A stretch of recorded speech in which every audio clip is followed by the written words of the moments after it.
It really was amazing how, I'd forgotten about Katrina hitting on a Friday afternoon when we didn't know that. When us leaving for work, most of us leaving for work on a Friday afternoon, not me, but, and people were not realizing what was going to happen. So it's like a lot of people you never saw again. It was like they disappeared.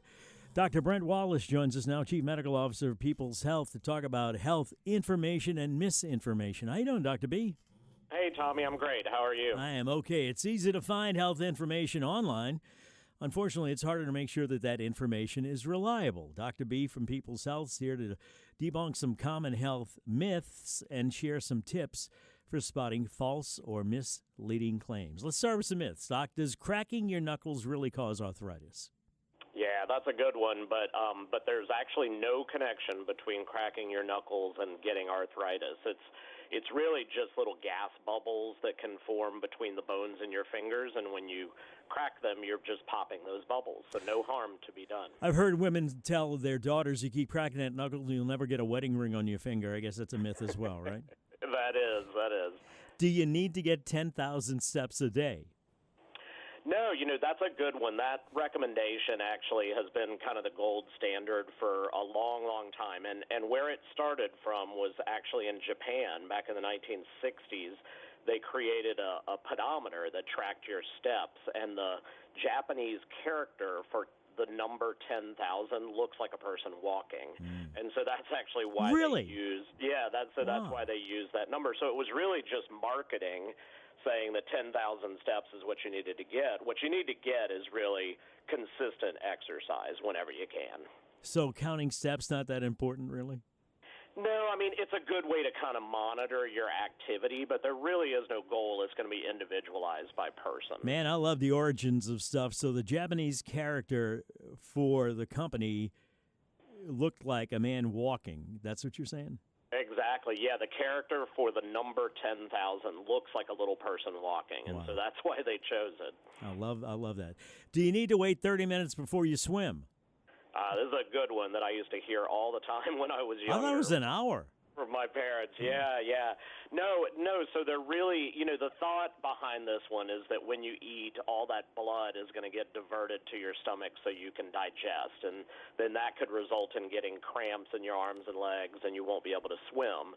But really, that's not true. Your body has plenty of blood to support both digesting and moving around. It's why you don't get cramps when you walk around after eating or anything.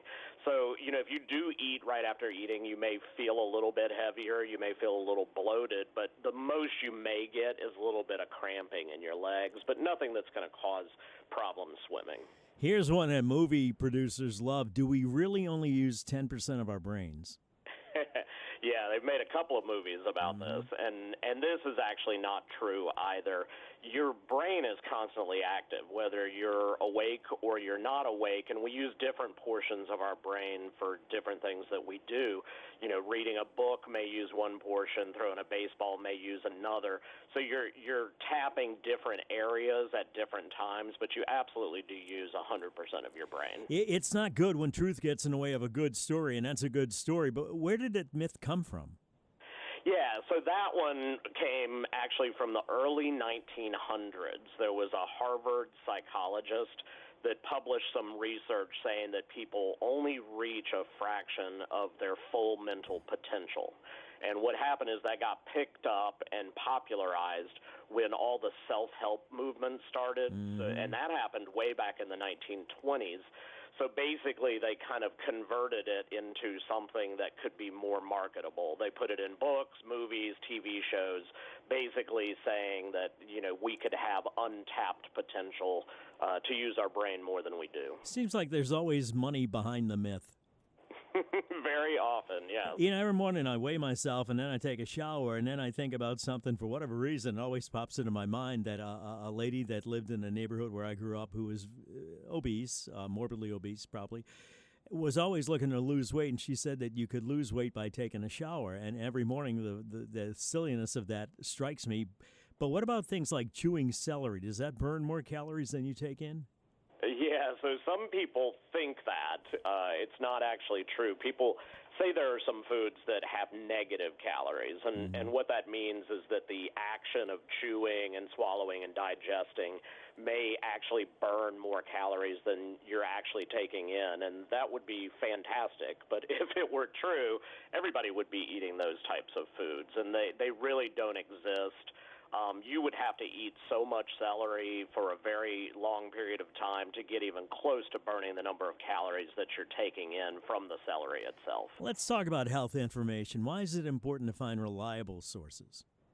Yeah, I mean, this is really critical. The myths we were talking about are relatively harmless, misinformation, but that's not always that's not always the case.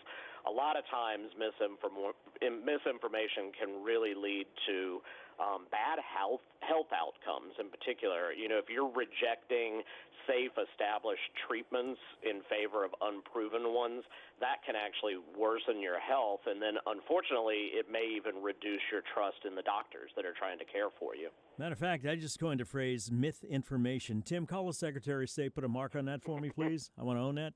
What are some good sources of health information?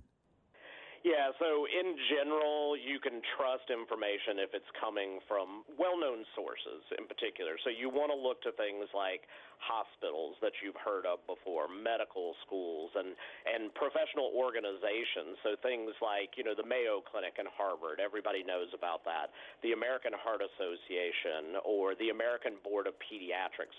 Those are going to be reliable sources of information that are going to have more truthful information for you about your health. How do you know if a web page is reliable, a specific page, or I guess first of all, if somebody just says it on Facebook, that would be one thing that you shouldn't trust. But what about how do you know if a specific web page is reliable? Yeah, like you said, be very cautious of social media because all sorts of things will get posted there. So, a couple of things you can do when you're looking at a web page or doing any sort of research is look that the person that is publishing the material is current. So there'll be a date usually on the website, and make sure that it isn't something from 20 or 30 years ago.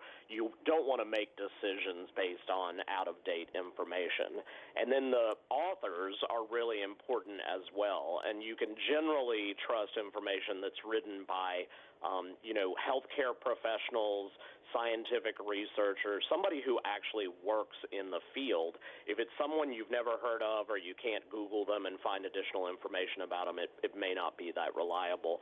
And then think about the source in particular you're looking at as well. If web pages, there's millions and millions of web pages with information on them, but make sure that they're coming from locations that actually list their citations and the references that they're using for that scientific research, and sometimes even go look at some of those references to make sure they're valid and contain true, real, truthful health information. So what are the warning flags when you shouldn't trust a source?